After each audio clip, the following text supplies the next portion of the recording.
Halo, Assalamualaikum warahmatullahi wabarakatuh. Terima kasih untuk yang sudah datang ke channel aku. Kalau belum subscribe, tolong jangan lupa di subscribe, kemudian bunyikan lonceng, dan jangan lupa kasih like serta komentar biar aku makin semangat ya. Pernikahan di atas perjanjian, episode 57. Takut ketahuan. Mau sampai lepas pun tangannya mengetuk pintu kamar. Namun tetap saja tidak ada sautan dari dalam. Selelah mengetuk pintu kamar Cahaya, Cinta menyerah.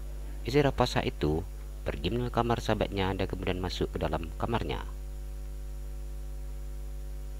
Tangannya bergetar ketika mengetik pesan berisi tentang kecemasan yang melandanya. Cinta minta agar Cahaya segera menghubunginya ketika ponselnya sudah aktif. Saat ini mereka sedang berada di negara orang. Dan bagaimana jika hal buruk terjadi terhadap Cahaya? Lalu Cinta berdegup dengan sangat cepat ketika membayangkan kemungkinan buruk yang mungkin terjadi. Sembara di Prancis, sahabatnya itu memang suka jalan-jalan. Tidak sama seperti Cinta yang lebih betah berada dalam kamar hotel. Wanita cantik itu membuskan napasnya dengan kasar ketika pesan yang dikirimnya masih centang satu. Dia pasti sedang jalan-jalan. Cinta mencoba pikiran buruk yang melintas di benak kepalanya. Cinta merebah ke tubuhnya tempat tidur karena memang sekarang masih jam 11 siang. Lagi-lagi matanya mengantuk padahal tadi bangunnya sudah hampir jam 9 pagi. Cinta hanya menjaga mata sejenak, namun ternyata dia justru malah tertidur. Sedangkan dalam kamar Arlan, pria itu masih tidak mau melepaskan Cahaya. Dengan sekejap menyaring gadis itu tawanannya. Aku mau ke kamar. Cahaya mencoba mendorong dada bidang si pria. No baby, acara masih lama. Jawab Arlan sudah sok berkuasa. Cahaya frustasi dan seakan tidak tahu harus berkata apa lagi. Setiap kali dia minta untuk keluar dari kamar ini, Pratu selalu menolaknya dan berikan alasan sarapan. Pratu minta pelayan hotel untuk mengantarkan ke kamar. Jadi, Cahaya tidak ada alasan untuk bisa keluar dari kamar ini. Sedangkan pakaiannya sudah tidak berbentuk lagi. Waktu pertemuan kita sangat singkat. Aku ingin menikmati ini. Manfaatkan waktu yang singkat ini. Tegak Arlan mulai nakal bermain di punggung mulus sang gadis. Mas, aku sudah capek. Cahaya wajah kekasihnya. Tubuhnya lemas dan tak bertenaga untuk kembali dimasuki Arlan. Tenaga pria itu sangat tidak pernah ada habisnya. Maka sang desainer memiliki banyak trik untuk menggoda Cahaya. Kamu panggil aku apa, Mas? Alam Cahaya dengan mata terbuka lebar. Iya mas, dia berjaya dengan sedikit tersenyum. Apa itu artinya baby? Katanya papi asli Indonesia, tapi mas saja nggak tahu, sindir Cahaya. Alan tertawa ngakak ketawa mendengar sindiran tersebut. Aku sudah katakan, aku lahir di Amerika dan besar pun di sini. Kembali ke Indonesia hanya saat Raya Idul Fitri saja, atau jika ada keluarga yang melangsungkan acara.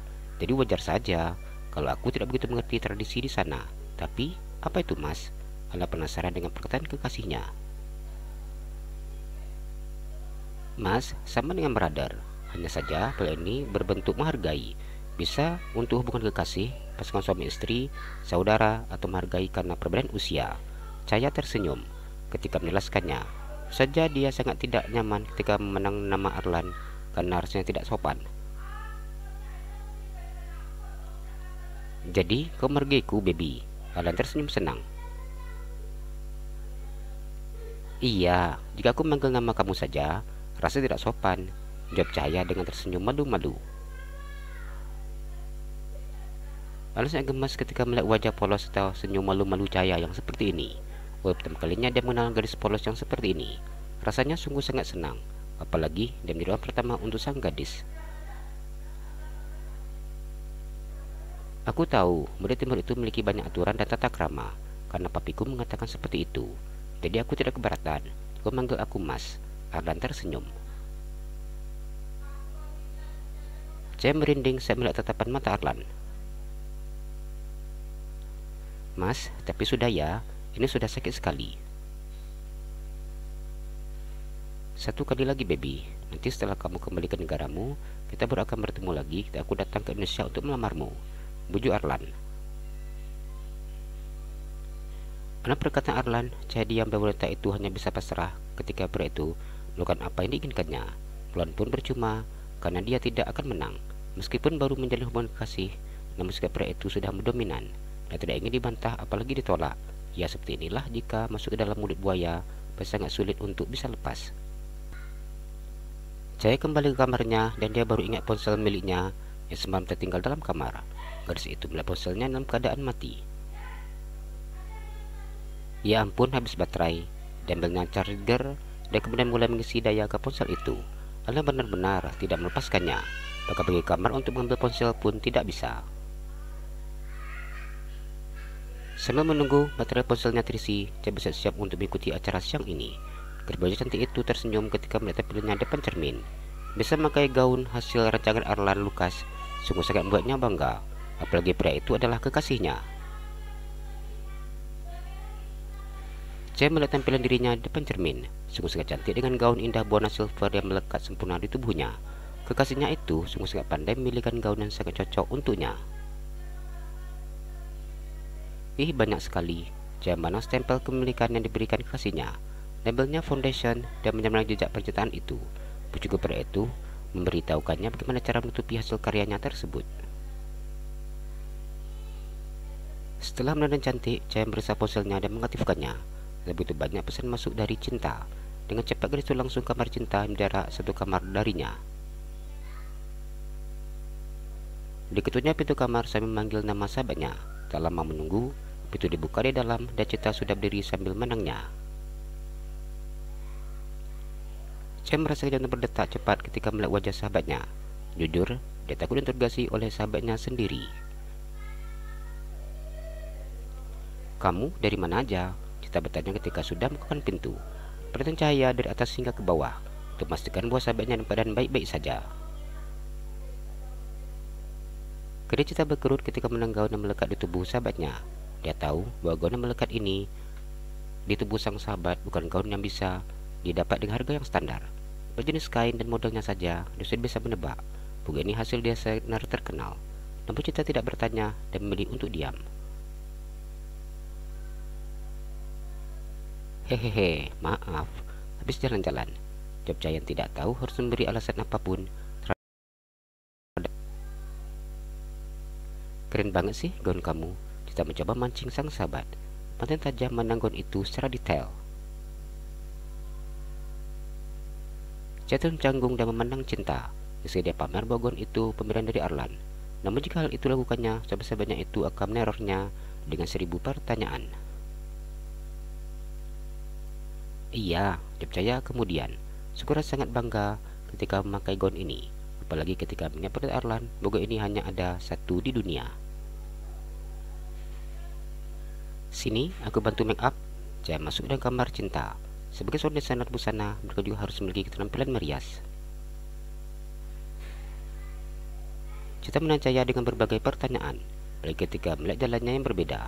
Cahaya teringat ketika pertama kali melakukan malam pertama dengan Raffasa.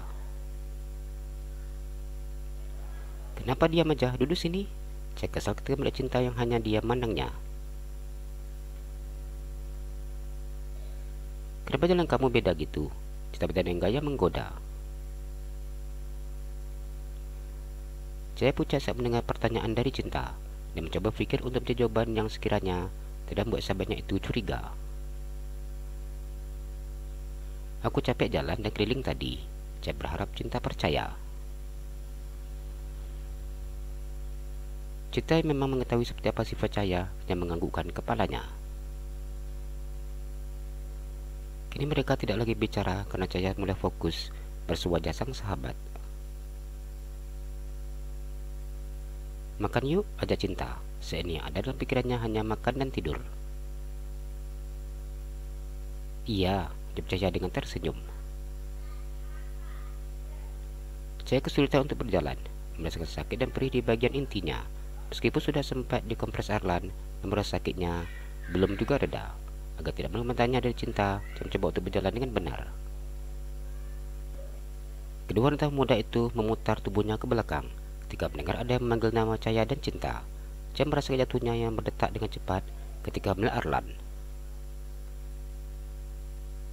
"Hai Nona cantik, mau kemana?" sapanya dengan ramah. "Kami berencana mencari makan siang, Tuan," ucap Cinta. Cahaya sangat canggung ketika bertemu Arlan di luar kamar. Bagian apa yang telah mereka lakukan membuat wajah gadis itu bersumber merah. "Kebetulan sekali, aku juga ingin makan." Arlan tersenyum menang Cahaya. Gadis itu hanya tersenyum canggung membalasnya. "Kamu ingin makan apa, baby?" Arlan bertanya kepada Cahaya. Bahkan tanpa ragu pria itu memegang tangan kekasihnya. Cinta yang melihat adegan itu secara nyata diam dengan mulut yang sedikit terbuka. Jalan-jalan ke Pekanbaru, jangan lupa beli sepatu. Kalau kamu suka channel aku, please subscribe aku. Terima kasih.